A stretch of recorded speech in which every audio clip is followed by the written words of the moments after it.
এতে কোনো অসুবিধা হবে না, ঠিক না? উর্মি, উর্মি, কি হয়েছে? বাসার মধ্যে এত চিৎকার শুরু করেছো কেন? চিৎকার শুরু করছে, বুঝতে পারতেছো না? বুঝতে পারতেছো না তুমি? ওদেরকে কি খাইতে দিচ্ছ তুমি? এসব কি খাইতে দিচ্ছ? ফ্লোরে কেন রাখাচ্ছ? আর এসব খাবার কেন রাখাবে? এসব খাবার খাবে না তো কি করবে? ওদেরকে পোলাও কোরমা রান্না করে দিব?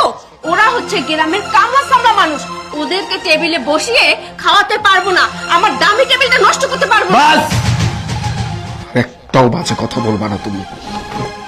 কি শুরু করছো তুমি? হ্যাঁ, কি শুরু করছো? কি ভাবতেছো তুমি ওদেরকে? কাকে কামলা বলতেছো তুমি? হ্যাঁ, এই মানুষটাকে কামলা বলতেছো? হ্যাঁ, ও কামলা। এই কামলাগিরি করে আজকে আমাকে এরকম পজিশনে দাঁড় করাইছে।